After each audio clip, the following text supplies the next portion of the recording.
O som que cortou a névoa daquela tarde não foi de motores, mas de algo muito mais rústico e doloroso. O choro contido de uma criança. Era um som de derrota, escondido atrás da parede de tijolos de um ginásio escolar, onde o cheiro de ferrugem e grama cortada se misturava a uma tristeza profunda, demais para uma alma tão jovem. Norte, o sargento de armas dos Titãs de Aço, ouviu-o enquanto passava, uma nota dissonante na sinfonia familiar da cidade.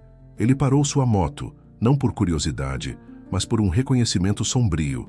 Aquele som era um eco de um fantasma que cavalgava com ele em cada quilômetro. O fantasma de uma promessa quebrada à sua própria irmã anos atrás.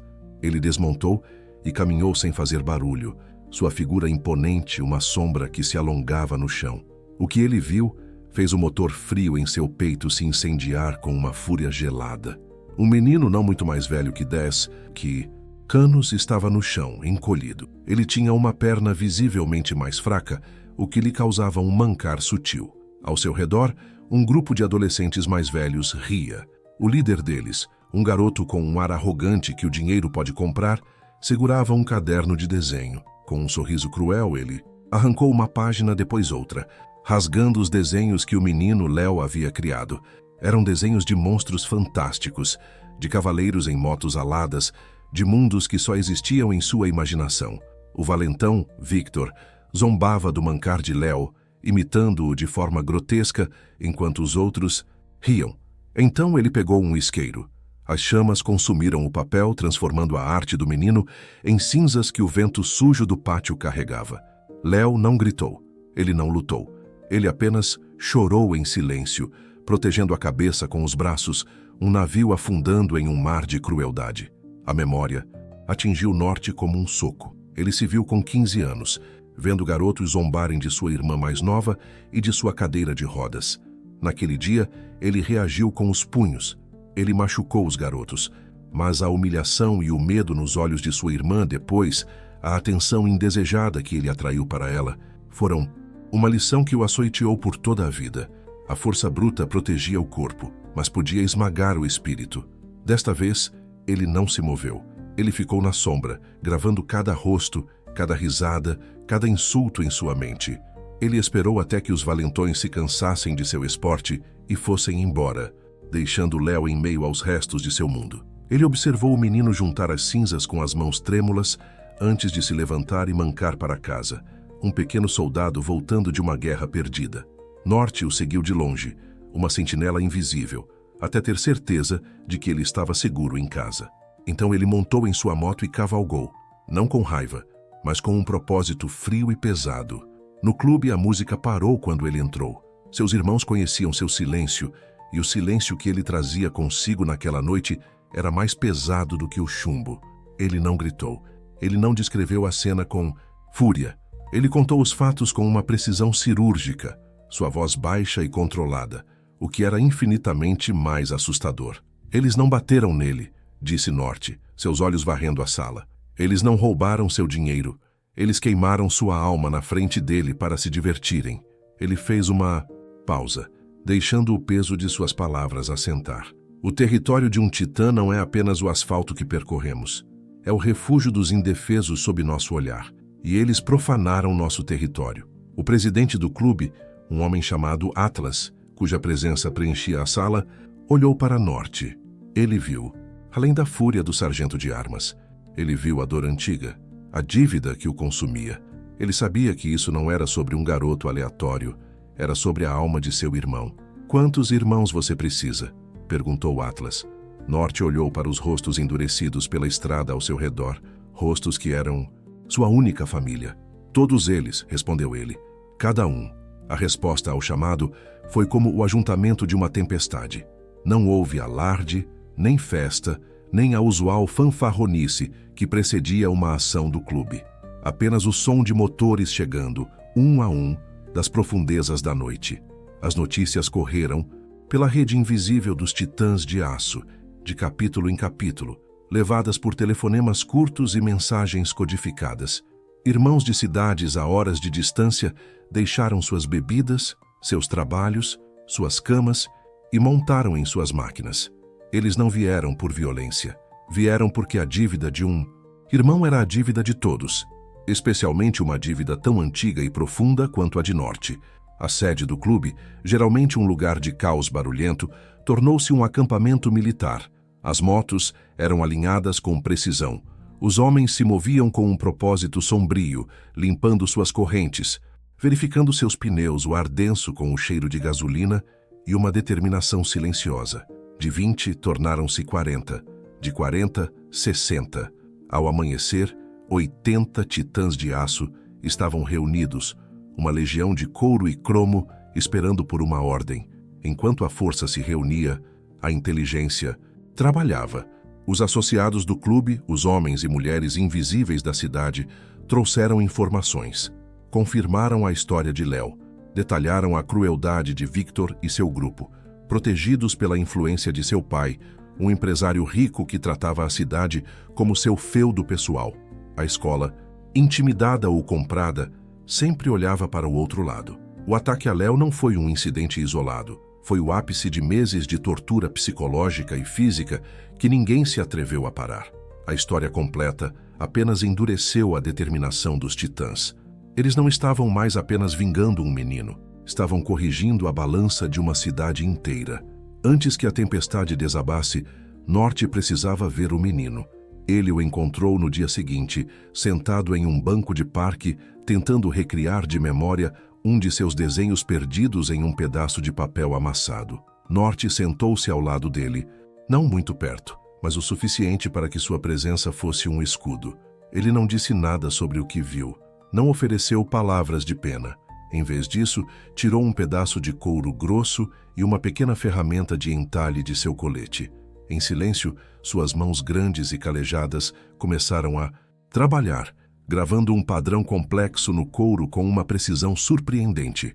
Léo parou de desenhar e observou, fascinado. Meu pai me ensinou, disse Norte, sua primeira vez falando diretamente com o menino. Ele dizia que as mãos podem consertar o que a maldade quebra. Ele terminou o desenho.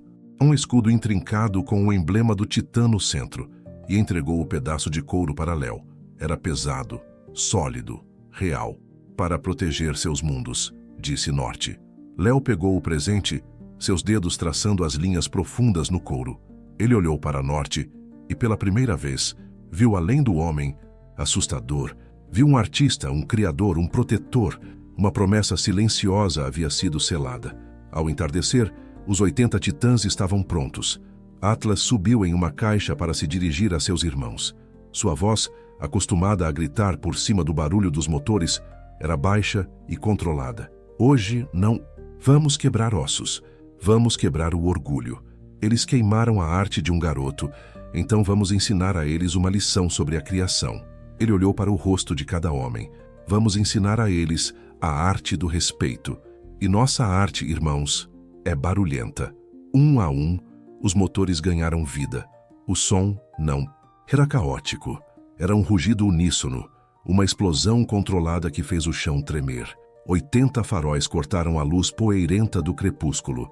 A cavalaria de aço começou a rolar, não em direção à casa de um menino rico, mas de volta ao lugar onde a ofensa havia sido cometida. O ginásio. A chegada dos titãs de aço não foi uma invasão. Foi um acontecimento geológico. Eles não aceleraram, não fizeram exibições. Deslizaram para o estacionamento da escola como uma onda de maré negra, uma massa silenciosa e disciplinada de 80 máquinas. O treino de basquete de Victor e sua equipe estava em pleno andamento dentro do ginásio, o som familiar de bolas quicando e tênis cantando no chão de madeira. Os titãs formaram um semicírculo perfeito em torno da entrada principal, um cerco de aço e couro. Então, como um único organismo, 80 motores foram desligados simultaneamente. O silêncio que se seguiu foi absoluto e aterrorizante. O som do jogo de basquete vacilou, depois parou. A ausência de ruído era mais ameaçadora do que qualquer rugido. A porta do ginásio se abriu e Victor saiu, irritado com a interrupção, seguido por seus amigos. A arrogância em seu rosto se desfez como vidro, substituída por uma máscara de puro pânico. Diante deles, o sol poente se refletia em um mar de cromo e couro preto. 80 homens, Todos usando o mesmo emblema do Titã, olhavam para eles em um silêncio acusador. Estavam presos, engolidos pela presença esmagadora do clube. Atlas e Norte desceram de suas motos e caminharam lentamente em direção a eles, seus passos ecoando no silêncio. Norte não trazia uma arma. Em sua mão, ele segurava um caderno de desenho de capa dura, novo e impecável, e um estojo de lápis de desenho profissional. Ele não o jogou no chão. Ele o colocou suavemente aos pés de Victor. O menino que você tentou apagar é um artista, disse Norte, sua voz fria e firme como a pedra do norte. E ele é da nossa família agora. Victor tremeu, incapaz de formular uma palavra. Atlas deu um passo à frente. Vocês vão pagar por cada página que queimaram, disse ele. Mas não do jeito que vocês pensam. A punição dos titãs não seria uma surra no beco, seria uma lição. A partir deste sábado e por 6 meses, vocês todos vão trabalhar em nossa oficina, das 8 da manhã às 6 da tarde. Vão limpar o chão, lixar peças, aprender o que é ter graxa de verdade nas mãos. Vão aprender o que é respeito pelo trabalho de um homem. E não vão receber um centavo. Ele então se virou para Victor. E você vai ligar para o seu papai. Vai dizer a ele que ele tem 2 opções. Ou ele faz uma doação anônima e substancial para o programa de artes desta escola, o suficiente para comprar material para cada aluno por 5 anos, ou nós vamos garantir que cada cliente, cada sócio e cada vizinho dele saiba, em detalhes gráficos, o tipo de monstro que ele criou. Não houve gritos, nem violência, apenas a aplicação fria e implacável de uma justiça reparadora. Semanas depois, os muitos e a outono começou a pintar a cidade com novas cores. Léo estava sentado no mesmo pátio, mas agora não estava escondido. Ele desenhava em seu novo caderno, o sol em seus ombros, a paz em seu rosto. Ele não precisava mais olhar por cima do ombro. Do outro lado da rua, Victor e seus amigos saíam de um ônibus voltando de um trabalho voluntário no sábado, as mãos cheias de calos, os rostos cansados e quietos. Seus olhares não se cruzaram com os de Léo. Eles o evitavam como se fosse ele o perigoso. Do outro lado da rua, apoiado em sua moto, Norte observava. Ele não sorriu, apenas observou. Léo levantou o olhar de seu desenho, viu seu guardião silencioso e deu-lhe um pequeno aceno de cabeça, um gesto de pura gratidão. Norte acenou de volta. A dívida com sua irmã, a dor que o assombrou por tanto tempo, não havia desaparecido. Mas ao lado dela, no grande livro de contas de sua alma, uma nova entrada havia sido feita. Uma dívida paga, não com raiva, mas com a lição mais poderosa de todas, a arte do respeito.